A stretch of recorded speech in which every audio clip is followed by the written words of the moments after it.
YouTubers, Michael here from Xcub 60cc unboxing, review and build on the fourth installation of the series now on the pre-assembly. So going from where we left off on the last video, which was the unboxing and review or quick rundown review of the electronics and also the engine on the video before that. This is now the first installation of the actual build process.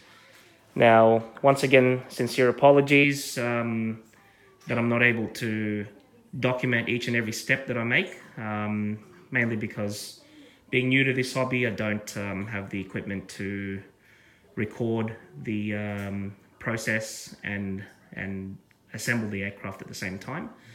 But this part will be centered around mostly the unpackaging of all the bolts and obviously the quality as well of the hardware that's included in the Hangar 9 box from Horizon, and also what you are advised to do from a lot of modelers who have been doing this for a long time before you start assembling the aircraft. So I'll start off with the unpackaging of the hardware or material that comes out of the box. As the first step in assembling this aircraft will be the servo horns for the wings, and that's for both your ailerons and flaps on both wing halves, as you can see there. So this is the first step in the instruction manual. As I advised earlier in the last video, I will be following the instruction manual from now on. Now that I've done the servo connections and all that, I've tested them all. I've tested them all and made sure that they are working, and they are. So this is going to be more just for the hardware side of things. Now to the box, Hangar 9 do include standoffs for your motor. I am guessing this is going to be for the Evolution 62 GX or GXI, that is no longer available for sale, and that's the reason why I went for the DLE 55RA as well. Unfortunately, I will have to modify the firewall to suit my engine and the bolt pattern on the DLE 55RA. One thing that I find a little bit upsetting is that when they do design these planes, they design them to be centered around a recommended engine or a motor, which is of course one of their sister companies. In this case, it was the Evolution brand, which I would have had no issues using. Unfortunately, it is no longer available. But fortunately for me, I went for the DLE 55RA.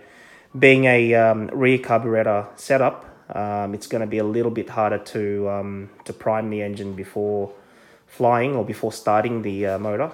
But the fortunate thing for me is the DLE 55RA is also capable of handling an EME onboard electric starter, which I will be purchasing prior to the finish of this build, which will eliminate the priming process a little bit. It'll shorten it a little bit, because with the electric starter or onboard electric starter, you can basically just have your choke on a servo, make sure it's on the choke position, and then run the motor on start until it pops. Once it pops, release the choke, run it again, and then off you go. Instead of having to flick the propeller multiple times before you even get a pop, which could take anywhere between 3 to 5 to 10 minutes, depending on a few factors, how long your fuel lines are and how long the line is from your fuel tank to the carburetor, so on and so forth. But that's a future upcoming video once it arrives. In any case, what I like to do prior to assembling the aircraft and even putting the servos in, I like to make sure that the film on the aircraft is done properly. So there's no bubbles, there's no creases, there's no damage, of course. Hangar 9 do a good job in packaging their aircraft. If you do happen to receive any of their aircraft or any of their kits, ARTF kits with bubbles or anything like that, it's not their fault. it is because of the humidity of both where they built the air, or where they assembled the airframe, and also the humidity where you are.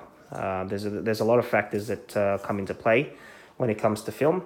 They are easily removed. I don't own a hobby iron myself, hobby sealing iron myself, so I'm just going to use our standard clothes iron, which set on a medium to medium high setting, and putting cloth over it. You should be able to get out most of the bubbles or the creases.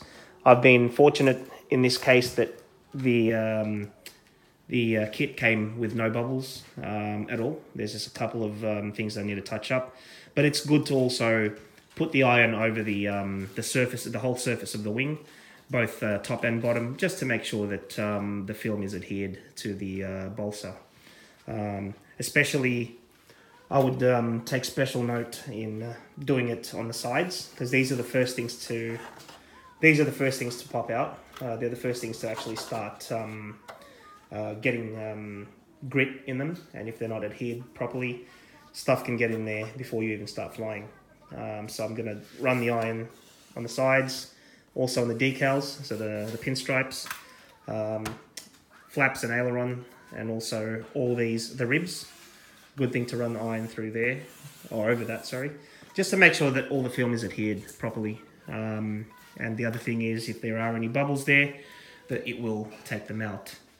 So what I'll do in the next stage is show you the video of, I'll record a video of once the servos are in for both flaps and ailerons, and I'll do a flap and aileron test.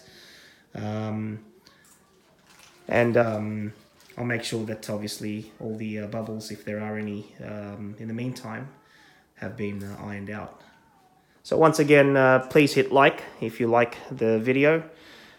Comment if you have a comment to say, whether it is positive or not so positive, and hopefully there is someone out there that I can help by making these videos. It's more to inspire other people to build or assemble ARTF planes at the same time as fly them. I've been flying for a long time, even though there's a lot of time constraints with work. Once I was working, at the moment I'm not working, so I do have a lot of time to do these.